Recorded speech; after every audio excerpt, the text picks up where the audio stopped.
my name is Madison. It's nice to see you. I'm glad you could make it. You guys may have noticed, but I ended up not making a TBR, scratch off my personal, any type of TBR for the month of May. And that was a very specific choice because I knew that I was heading to Europe at the end of the month of May. And I really wanted you guys to pick my reads because honestly, just if I'm honest with myself for one singular second, I always overpack books. Always. Without fail, I'm always going to bring way too many books because if there's one thing I am, it is a mood reader. So if we didn't do this, this would be what my suitcase is filled with, which is like obviously not great. So I decided to take the pressure off of myself and I'm putting the pressure right back onto you. So thank you. I decided to let Instagram blindly pick my reads, which if I ever do like you guys pick my reads videos, it's always over on Instagram. So if you want to be a part of anything in the future, make sure to head over there. Basically the whole premise of this is that these were 10 books that I was pretty sure I was probably going to like, and like realistically if I was packing my own bag, I would have brought all of them. So I let you guys narrow it down. I took a picture of 2 books, like pinned them against each other, covered the covers, painted over the covers. The covers were covered. And then I tried to find emoji combinations that correlated to the books the best that I could. I like going in so blind. So a lot of them were realistically probably really bad and you guys had no idea what you were voting on. Some of them you guys were in my DMs and you did guess them and you knew what was going on and you definitely called me out on some of them and you guys were right about so many of them. A lot of the ones that I was like, I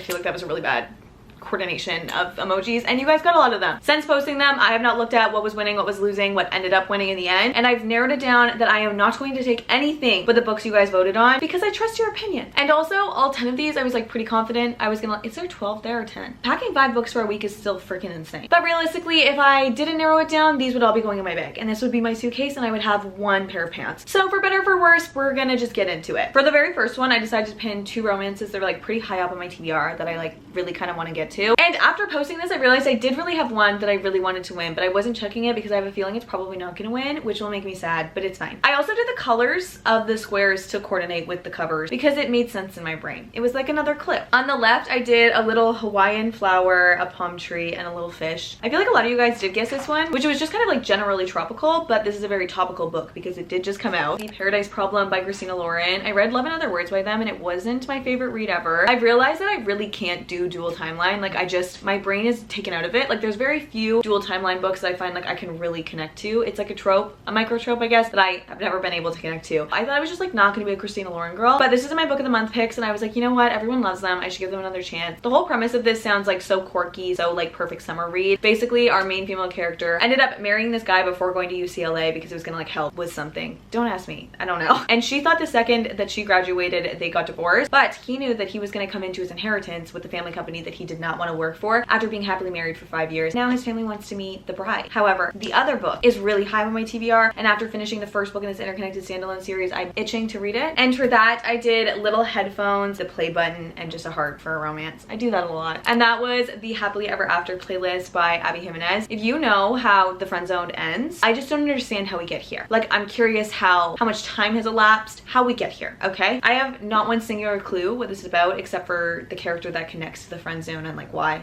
this is in the interconnected world. Also, I've heard this one is a lot better than The Friend Zone and I actually ended up really enjoying The Friend Zone. It wasn't like as amazing as like Part of Your World, Yours Truly, and Just for the Summer, but it was still really good and I did listen to it on audio and I was driving and I did sob at the end. So, and the results are in. Happily Ever After got 43% and The Paradise Problem got 57%, which means even though I really want to pick this up and read this right now, she will be staying home and I'll be packing this massive hardback because if there's one thing I'm not going to do, it is think. Yeah, because I could have just not put this on the list and now I have to pack a hardback. The first book of our European summer, European spring TBR. This one, I kind of feel like I knocked it out of the park. And those of you that really want me to read this knew exactly what I meant. So I feel like I slayed it. But I did hiding, a little light, and then a punching emoji, which is for things we hide from the light. Come on, that was so good. Which is the second book in the Knock 'Em Out series. I put off reading the first one for so long. And then I pulled it in my monthly TBR and I ended up reading it and really enjoying it. Like shockingly really enjoying it. I loved By a Thread by Lucy Score, but like still a 500-page romance will never not be daunting. It'll never not be daunting. But one of the first things I did when I finished Things We Never Got Over was go and pick this up. The only thing that I know going into this one, I don't know tropes or anything, is just that it's about Nash, which is the guy from the first book's brother, which I feel like I'm excited for his story. I feel like I know more about the third because I feel like people weren't that happy with it. And then on the left,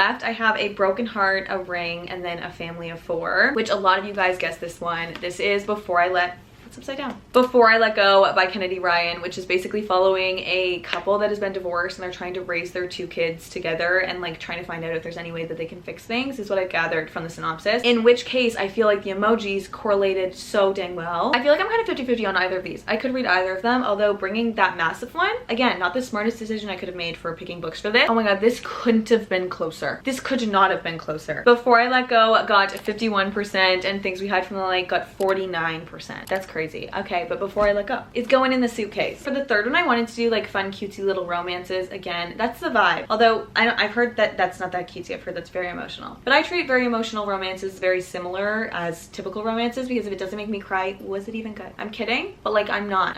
The books that make me cry are the ones that I remember. But these are both cutesy little fun romances. So for the one on the left, I have a little faking emoji, ring emoji, and then a money emoji, which I just feel like you could gather what it was, but I don't even really know what this book is about. But it is a fake marriage billionaire kind of book. I don't know if he's a billionaire, but I know that he like was the CEO or something. That was what we were going with. And it was a Not So Meet Cute by Megan Quinn. Don't ask me literally anything about this book because I know not one singular thing other than the fact that people really like it and they recommend it on TikTok, and I've fallen clearly for it because it's in my hands right now. And then the one on the right, a lot of you guys guessed this one. It is a race car emoji, a little race flag emoji, and then a heart. I did the white heart though because it looked aesthetically better with everything else, but it was just because it's a romance. And that was for Throttled by Lauren Asher. I've been meaning to get to the series and just like have never gotten around to it. Also like in the winter, just like not in my peak typical summer romance vibe. However, it's heating up and I am in my peak summer romance vibes, and I saw that they had like the limited edition spines that are gonna all match up and have the race cars. I did get home and order the next 3. I feel like I can rely on Lauren Asher. I think that she will give me what I need her to give. So me spending the $100 on all 4 books was justified. So on today's episode of You Lying to Yourself, all I know about these is that they're F1 romances, and I feel like Lauren Asher, she just like never disappoints. Like just for like a typical fun little romance, never disappoints. And after reading like everything in the Dreamland Billionaire series and Love Redesigned, all the series like a little bit interconnect. Like you see like cameos from other series in the moving forward ones. There was so much F1 in the Dreamland Billionaire series, and then you saw the people from Final Offer in Love Redesigned. So I'm curious to see like who these people are and like then try and remember how it connects to Dreamland. A Not So Meet Cute got 44% and Throttled got 56%, which means this is getting added to the TBR. And I would be lying if I said I wasn't excited about this because there's nothing that I want to do more than pick up a fun little Lauren Asher romance. This might be the plain read. Okay, this one was like my 2 like dark romance-esque vibes. My 2 like, they're not dark romance. These were my 2 like kind of like more mystery thriller, darker vibes. So they do both have blood in them. And you guys caught on to that. The one on the left is a little angel, a little knife, and a little drop of blood. A lot of you guys guessed this one, which was for the 3rd book in the Good Girl's Guide to Murder trilogy. This one is As Good as Dead. I listened to the first one on audio last week, and then I read Good Girl Bad Blood in my 24-hour reading video. It's literally sitting right there because I just finished reading it, and I loved both of them so much more than I was expecting. Like I have truly been converted to a YA true crime genre girly. Like they've become my new favorite thing ever. And this is the only book that I have left in the trilogy. They're such easy like fast-paced reads. I have no idea what this one is about, but I'm excited to get back into Pip's world whenever I pick it back up. I love solving cases with her. I feel like I'm right in there with her. And then I'd be lying if I said I didn't really want you to pick this one, because I was at the bookstore and they put this book out far too early, and then I walked to the cash register and they let me buy it, and I ran out kind of hastily because I was like, if anybody notices that I have this and I'm not supposed to, my day will be ruined. However, I got all the way outside with it. I did. And for this one we have a heart, a drop of blood, another knife, and a ring. I feel like the cover might have given this one away a little bit, but I'm fine because I hoped that you guys would kind of know what this one was and that you would vote for it. And that is Leather and Lark by Bryn Weaver. I don't know how I got my hands on this. Butcher and Blackbird was like one of my like 5-star, 6-star Roman Empire reads. It was so funny and like it tickled the true crime in me that like I need a true crime podcast every single time I'm walking Chance, even if it's 2 in the morning and I'm terrified. That's just like where my brain goes when I need to like listen to something while I'm doing stuff. And Butcher and Blackbird was iconic. Like I don't know how else to explain it. It was iconic, and I have been anticipating this being like one of my favorite reads of the year for so long. Like I think this is gonna be so good because the characters that we're getting from Butcher and Blackbird in this, and I'm pretty sure it's a fake marriage or like a marriage of convenience, something along those lines. I love it. The whole serial killerness of this, like it's like a rom-com but they're serial killers. A genre that needs to exist. I need more of this. As Good as Dead got 31%, which means Leather and Lark got 69%. I feel like you guys knew exactly what this one was. I got a lot of DMs about this one, and the fact that I'm holding this right here right now, like truly a full another week before this comes out, I'm so excited. Honestly, like all of these are just kind of romances. That's fine. I was gonna say it's another romance, but at this point I think they're realistically just all romances. The idea of reading like a full in-depth fantasy, like being really zoned in while I'm traveling, just like does not compute. On the left I have a white heart, a plane, and then a hockey emoji, which was obviously for Mile High by Liz Tomford. All that I know about this is that it's like a sports romance something or other, and people love this series. I know this is not people's favorite in the series. Like I've heard of a couple people that DNF'd this one and then like moved forward and read the rest of the series and really liked it. But I just saw one too many reviews one day and was like, yeah, I guess I need to read them, and I added it to my cart and it came here. And the athlete of choice in this one is obviously a hockey player, hence the hockey stick. And then on the other side I have a little skull, a red heart, and a ghost. This is probably the one that you guys guessed the most, and it was for The Dead Romantics by Ashley Poston. The 7-Year Slip was truly one of my favorite reads of all time. You guys can watch me cry to it in real time in my last 24-hour reading video. Like, really watch it change my life. Watch me reading a 6-star read. Now,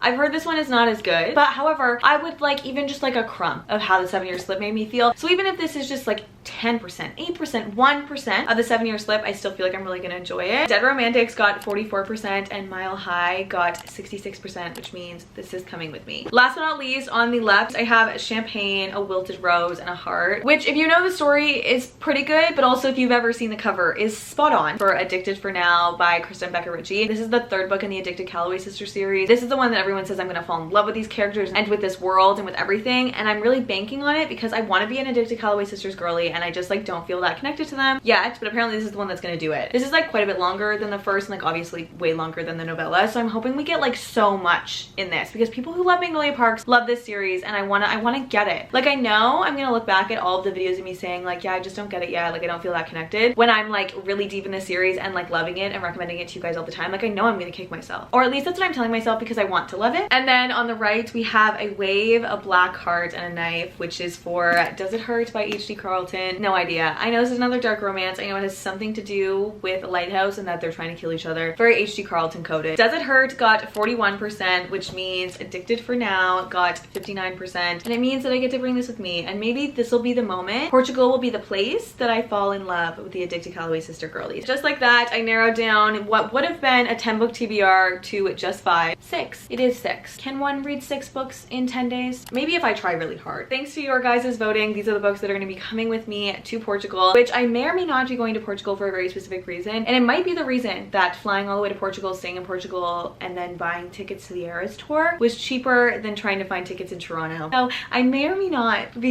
I feel like it hasn't kicked in, be seeing Taylor in like a couple of days. I will cry right now. Also cries in Canadian that it was cheaper to fly to Europe and stay in Europe than to try and buy a ticket here. This is the official European summer TBR. These are all the books that I'm gonna now have to try and fit into that suitcase over there. Wish me luck, because I'm definitely just carry-oning it, and it's definitely gonna be hard. It's definitely gonna be very squeezed in. But if there's one thing I'm gonna do, it is always bring way too many books on a trip. Let me know if you guys have read any of these and which ones you think I should read first. Also, let me know if you guys want me to vlog, do like a European summer reading vlog of reading these, letting you guys pick my reads, because all credit to you. Every single one of these, whether I love or hate them, it'll be your fault. I'm kidding. I guess I'll see you guys in the next one. Love you.